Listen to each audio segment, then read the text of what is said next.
Livro de Êxodo, capítulo de número 2, versículo 1.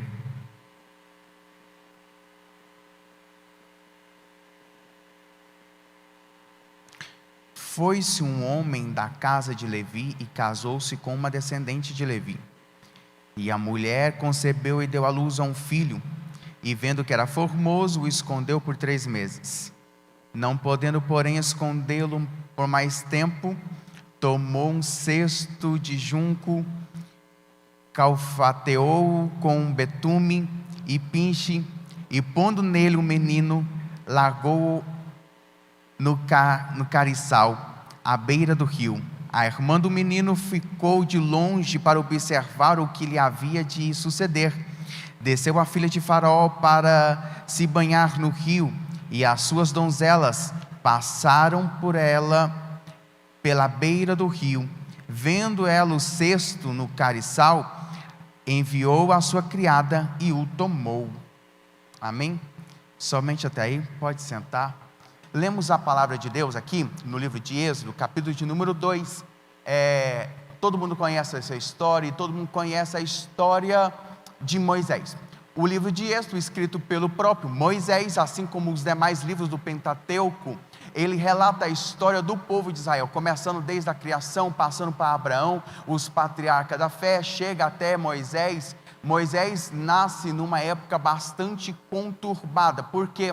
Porque o rei, o monarca Faraó, depois que José chegou no Egito, e José estava ali no Egito, morreu, José morreu, toda a descendência, morreu o rei que conhecia José e os hebreus, mas a Bíblia fala que o novo rei que chegou não conhecia os hebreus, não conhecia Moisés, não conhecia nenhum deles. Então a Bíblia fala que ele se entremece no coração, tem medo no coração, com medo que os povos egípcios crescessem ao ponto de tomar todo o seu reino. Então a Bíblia fala que a ordem que ele dá é que todo menino que nascesse no meio dos hebreus viesse a ser morto. Então a Bíblia fala que ele dá ordem às parteiras, mas as parteiras sabiamente discordam e passam a descumprir a ordem do rei. E nesse decreto que ele lança, elas descumprindo, mesmo correndo risco de morte, elas decidem contra a palavra do rei. E nesse meio, certamente um dos meninos que veio a ser salvo fora Moisés.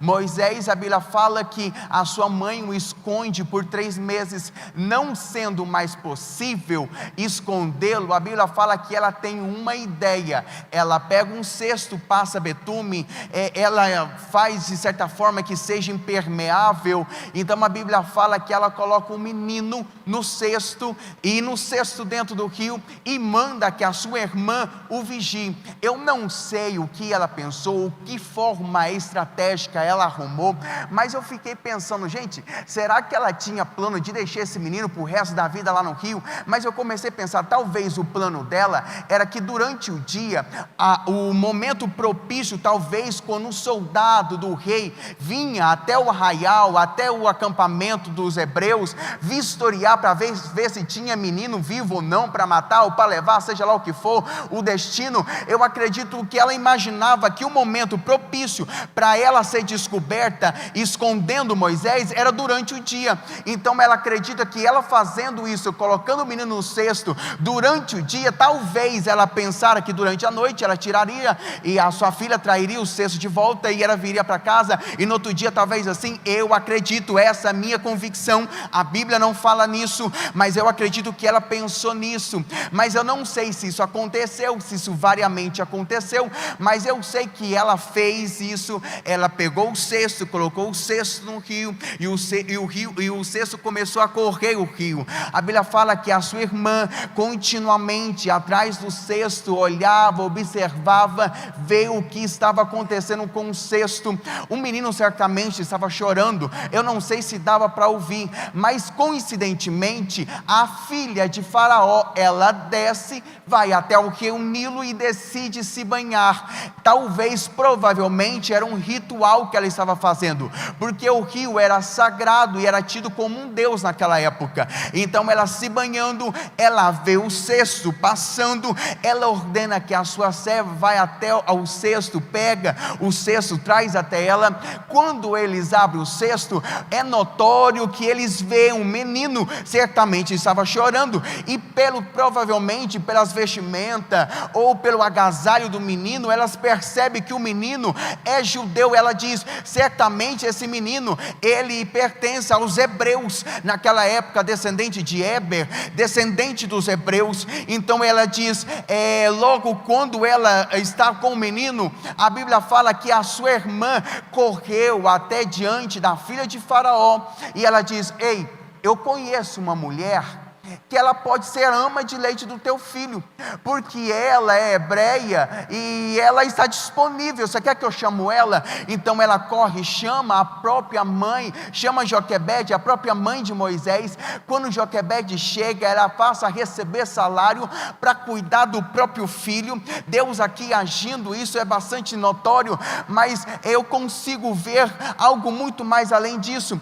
Quando chega uma certa idade, a Bíblia fala que mesmo ela tendo cuidado, o Moisés certamente ele foi ensinado pelos costumes judeus enquanto ele estava ali, mas chega uma certa idade que Moisés precisou ser levado, porque esse era o trato, que até uma certa idade ela cuidaria, mas depois Moisés estaria a serviço do palácio, e no palácio ele seria educado e seria conduzido com tudo que havia de melhor conhecimento. O Egito era potência naquela época, todo mundo temia o Egito, porque eles tinham número de exército numerosos, todo mundo queria buscar cura lá no Egito, porque eles começavam a trabalhar com folhas, e eles tinham cura para muitas coisas que antigamente não se tinha. A ciência era desenvolvida no Egito, então todo o conhecimento a respeito dos astros conhecido no Egito. Então ele começa a ser educado ele precisava ser educado pela ciência do Egito, porque ele passaria a ser um descendente da casa de Faraó. Quando a princesa olha para o menino, ela diz: a partir de hoje o seu nome será Moisés, porque eu o salvei, eu o tirei da água, eu o tirei do Nilo, eu o salvei. Aqui é uma prova notória a respeito do que eu quero começar a falar. Quem está lhe dando o nome é uma egípcia. Quem lhe está lhe dando o nome é a filha de Faraó. Aqui é inegavelmente que o nome de Moisés não é hebraico. O nome de Moisés originalmente é egípcio. A origem do nome Moisés quer dizer Mash ou Moser, que é descendente da linhagem egípcia. Então quando nós começamos a olhar e observar, começou a me intrigar algo, e eu comecei a olhar, gente, se o nome de Moisés era de origem egípcia, se alguns capítulos e um livro antes, o livro de Gênesis, a Bíblia fala que Deus mudou o nome de Abraão, Deus mudou o nome de Sara, Deus mudou o nome de Jacó, porque aqui nesse momento Deus não quis mudar o nome de Moisés, porque era descendente egípcia, era bastante necessário mudar o nome de Moisés, e isso começou a me intrigar, e eu comecei a analisar a história, e começou isso a me intrigar, e eu comecei a perguntar para Deus o porquê o nome de Moisés não foi mudado, porque o seu nome tinha herança egípcia, mas eu comecei a perceber que todos aqueles que foram mudar o nome, porque era preciso mudar o nome, mas Moisés, mesmo tendo nome egípcio, ele nunca deixou de ser hebreu, ele nunca negou o sangue que corria em suas veias. A prova disso que quando ele viu um egípcio maltratando um hebreu, a Bíblia fala que ele correu e matou, porque ele sabia quem ele era. Sabe por que o nome de Moisés não foi mudado? Porque ele nunca foi egípcio. O nome dele poderia ser, mas ele nunca foi egípcio, ele sempre foi hebreu. E sabe o que eu percebi? Não é o nome que te faz, é você que faz o seu nome. Não é o seu nome, a sua herança que te faz, é você que se faz, é você que se informa, é você que se forma, é você que se define. Não é a sua geração talvez que se passou, talvez você tenha vivido às vezes conflitos. Eu já me deparei com pessoas passando por conflitos, acreditando, eu eu acredito que existe, mas eles vivem numa corrente, desacreditando no que Deus pode fazer, porque a sua família vive uma geração de amaldiçoados, porque talvez a sua família não foi feliz no casamento, a sua herança não é a das melhores, talvez o sobrenome da sua família não te traz felicidade. Eu não sei de que forma Deus quer falar contigo nessa noite, mas Deus está falando a respeito de heranças que não nos trazem felicidades, heranças que não são muito agradáveis, mas Deus está dizendo: se a herança passada não é agradável, não te traz felicidade, a partir de hoje você vai sair aqui entendendo uma coisa: não é a tua herança passada, nem o teu nome, nem o teu sobrenome que te define, é você mesmo que define você em Deus. A partir de hoje sair daqui acreditando uma coisa, sair daqui acreditando assim como Moisés: eu sou quem eu sou o que a Bíblia diz que eu sou, eu acredito aquilo a respeito do que o céu fala a meu respeito, não é meu sobrenome, não é minha herança triste passada, ou talvez não é minha família que vive em depressão, talvez não é minha família que vive com casamento destroçado, que vai me fazer parar, porque a partir de mim as coisas mudam. O meu nome não diz ao meu respeito, mas eu digo a respeito de quem eu sou. Eu encorajo você a sair daqui nessa noite acreditando veementemente nisso.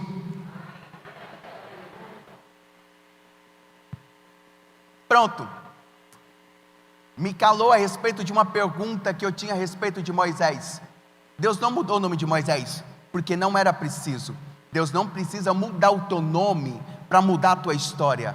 Basta você ser quem você é em Cristo Jesus, aquilo que Ele já determinou que você fosse.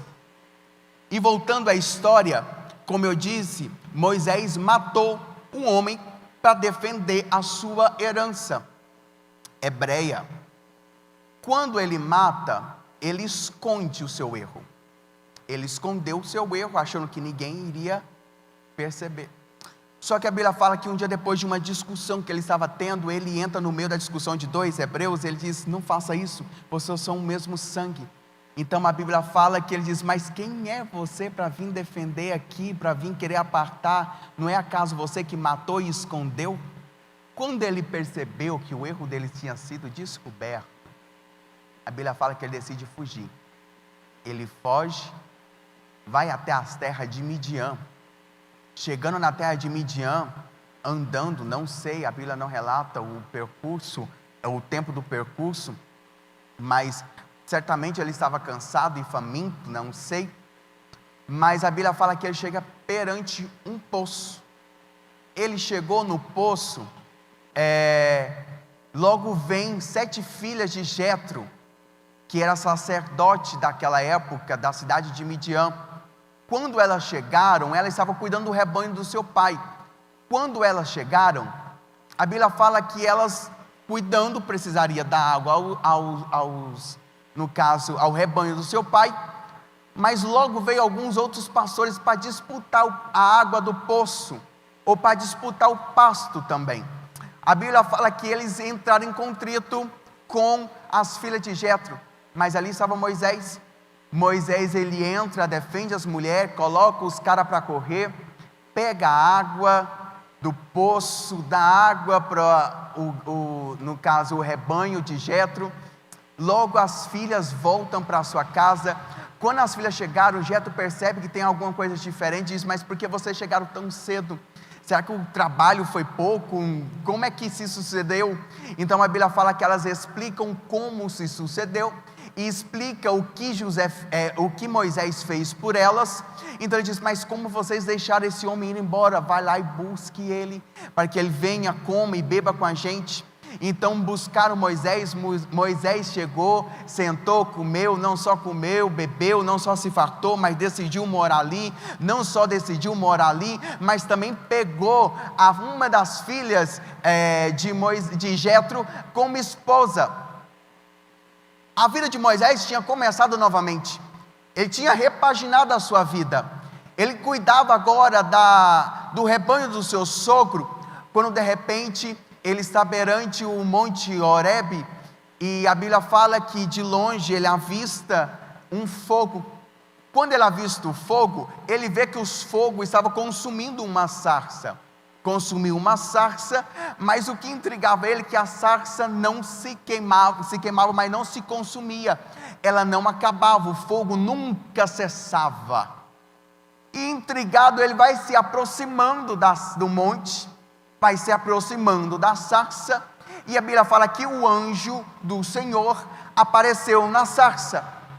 E o anjo do Senhor, conforme ele foi se aproximando, e como a Bíblia aqui fala, a Bíblia é clara, o anjo do Senhor, todo mundo sabe disso, que quando a Bíblia fala o anjo do Senhor, é Deus escondido na teofania. Então aqui era o próprio Deus que apareceu para Moisés no monte. O próprio Deus apareceu para Moisés. Quando, se tem dúvida, no capítulo 4 fala que, e vendo o Senhor que ele se aproximava, Deus no meio da sarça bradou. Então o próprio Deus apareceu na sarça para Moisés, e ele começou a bradar: Moisés, primeira coisa, tira a sandália, porque o lugar que você está é lugar santo. Depois que Moisés tira a sandália e entra diante da presença de Deus, entra no santo, a Bíblia fala que Deus começa a entregar o recado a respeito do propósito ao qual Deus tinha com Moisés. E Deus começou a me trazer algumas revelações a respeito da chegada de Moisés à sarça ardente. E o primeiro ponto que Deus me faz chamar a atenção, que Deus me chama a atenção quando Moisés vem se aproximando, é que Deus diz: Moisés, tire a sandália, porque o lugar que você pisa é santo. Mas eu começo a perceber que Moisés estando com uma sandália impedia dele experimentar tudo aquilo que lhe estava sendo proposto diante dele, diante do que era santo que estava diante dele. Eu não sei se você percebeu, mas a sandália, ela fazia uma separação entre Moisés e o que era santo. Então a sandália impedia dele tocar no que era santo, tocar no santo do santo, tocar na presença onde a presença de Deus estava. A sandália era um impedimento para ele se aproximar e tocar no santo. E eu comecei a perceber que às vezes nas nossas vidas nós estamos diante de Deus, mas ainda nós não experimentamos o santo do santo, porque ainda tem coisas que estão nos barrando, alguma coisa que está impedindo. O solo da sandália impedia dele tocar plenamente o que era santo. Ele via a sarça, ele ouvia a voz, mas ainda não tocava no que era santo do santo. Eu não sei, mas Deus manda eu dizer para alguém aqui nessa noite: você já ouviu falar a respeito de mim, você já ouviu a respeito do que eu tenho contigo, você já viu o meu manifestar, mas ainda você não experimentou o santo do santo, porque ainda há alguma barreira, ainda tem algo impedindo. Eu não sei o que está impedindo você tocar no santo do santo, mas hoje Deus está te convidando a você tirar. Eu convido você a levantar suas mãos e começar a liberar glórias e aleluia, porque hoje Deus vai tirar toda a barreira, tudo que está impedindo, tudo que está atrapalhando Moisés tocar no santo do santo. Deus convida a tirar, começa a tirar. Eu não sei se é medo, eu não sei se é atrapalho, eu não sei se é temor, eu não sei o que é, mas Deus convida você nessa noite, começar a tirar a sandália e começar a entrar no santo do santo, para você experimentar. Não basta só ver, não basta só ouvir, precisa experimentar o que é santo do santo.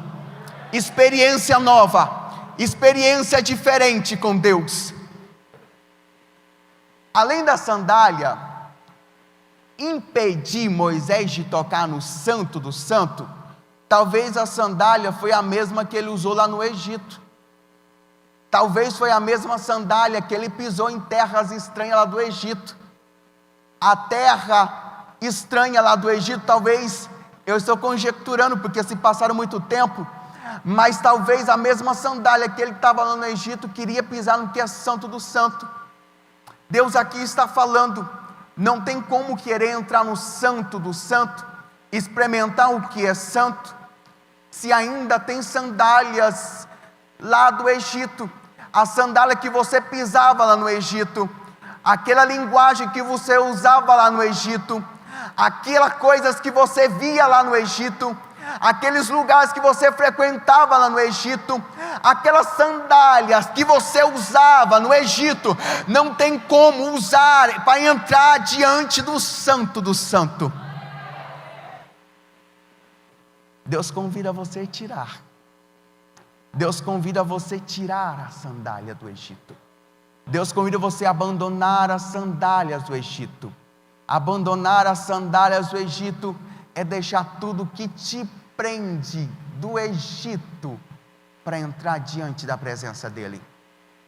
E o terceiro ponto a respeito, quando Deus fala para Moisés de tirar a sandália, porque de verdade a sandália que ele usou no Egito não serve mais para ele entrar do Santo do Santo. Isso aqui é óbvio. A sandália que ele usou lá não serve mais. Não serve mais talvez às suas amizades que não queiram entrar no Santo do Santo. Não serve mais aquelas coisas que você usava antes, que era do Egito, não te serve mais. O teu andar não te serve mais. A forma que você andava. Sandália quer dizer sobre andar, sobre passos, que andar quer dizer sobre direção. A direção que você tinha antigamente não te serve mais. Deus está dizendo: tira a sandália, tira a direção que você tinha, abandona aquela direção que você tinha, para você entrar no Santo do Santo. Mas o que mais me chama a atenção é que toda vez que quando a gente prega ou a gente vai narrar a história de Moisés, e quando Deus o convida para tirar a sandália, a gente percebe que sempre nós frisamos e sempre estamos ali atento a respeito do tirar a sandália, a entrar no Santo do Santo. Mas às vezes a gente esquece o porquê Deus convidou Moisés a entrar no Santo do Santo, e porquê Deus convidou Moisés para tirar a sandália antes dele entrar no Santo do Santo. Deus fez tudo isso a respeito do propósito que ele tinha com ele, a respeito do propósito que Deus tinha com Moisés. Qual era o propósito de Moisés? Era salvar o povo de Israel. O propósito que Deus tinha com Moisés era salvar o povo de Israel. Eu não sei se você está entendendo desde o começo, mas desde o começo Deus está falando a respeito disso. Desde o começo Deus está bradando a respeito de chamado, de propósito, nos nossos GCs, Deus veio falando, Deus veio bradando em nosso meio a respeito de propósito, a qual Deus nos chamou, Deus veio bradando fortemente a respeito disso.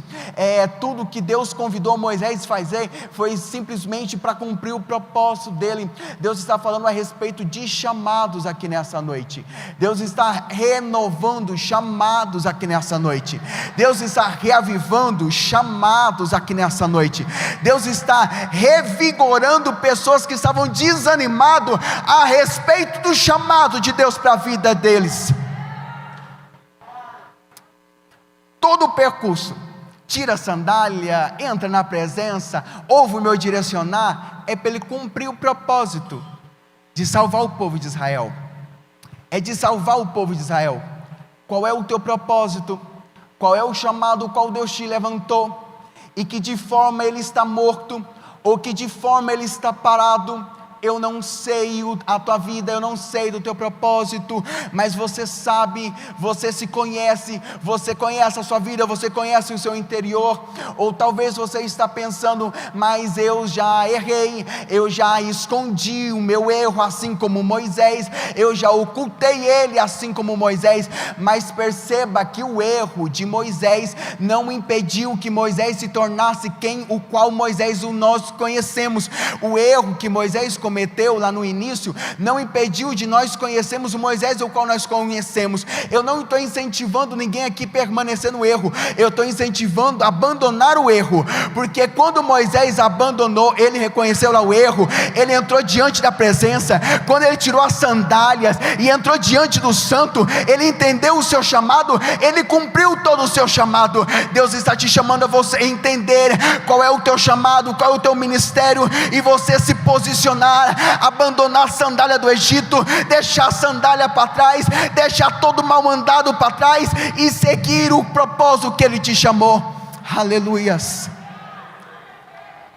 Não é um incentivo a continuar no erro, mas a abandonar ele. deixar as sandálias para trás, deixar o Egito de vez para trás. Moisés precisou voltar, mas foi para salvar o povo de Israel, foi para resgatar o povo de Israel, foi com um propósito.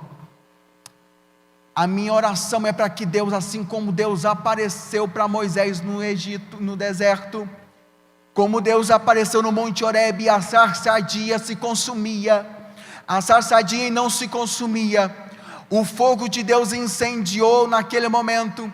A minha oração é para que Deus comece a incendiar corações aqui nessa noite, para que corações comecem a se reavivar novamente, para que nós estamos dispostos a abandonar e deixar o Egito, e deixamos verdadeiramente entregue para o propósito ao qual Deus nos chamou.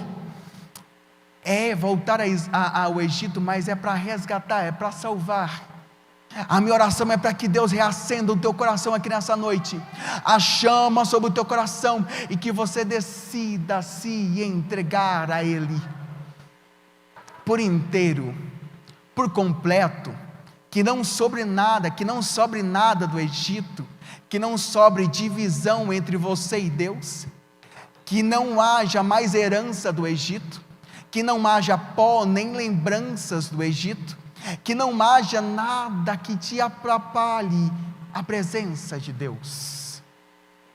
Nessa noite o Espírito Santo te visita aqui nessa noite, e a primeira pergunta, primeiro ele te chama e te convida: tira a sandália, e logo ele vem te fazer uma pergunta: o que está impedindo o teu contato total comigo? O que está impedindo você tocar plenamente em mim? O que está impedindo você tocar plenamente no Santo do Santo? Abandona o medo, abandona o erro, abandona o teu querer. O nosso querer às vezes nos prende, e às vezes a gente fica desesperado, sem entender muitas coisas, porque quando eu olhava a história de Moisés, e eu via o Moisés ao qual nós conhecemos, foi o Moisés que errou, assim como nós também somos propícios e erramos, mas Moisés não deixou de ser quem ele era, e eu comecei a perguntar: como é que isso acontece? Porque hoje nós estamos acostumados com um mundo que é totalmente descartável, um mundo que quando estraga uma coisa, ele substitui. O meu celular estragou, ele estava perfeito, tinha 4 meses que eu tinha comprado ele, o Face ID dele estragou, não reconhecia a face, estava perfeito, não tinha nada que impedia o uso dele, eu fazia ligações, usava tudo perfeito, mas quando eu levei na assistência, eles olharam e disseram: nós vamos substituir, não se conserta mais nada, se substitui hoje, tudo se substitui, tudo é feito, tudo te traz um novo, e a gente está acostumado em trazer novo, então a gente acha que quando a gente erra, assim como Moisés, a gente é descartável, a gente não serve mais, mas Deus está dizendo: eu não sou como ser humano, e não penso como ser humano, eu não descarto, eu volto e refaço,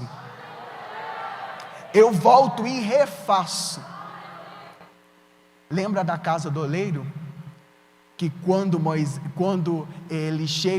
Jeremias chega na casa do oleiro, ele estava amassando barro, e o barro estava sendo amassado, estava sendo preparado, e quando ele chegou, o que mais me chama a atenção,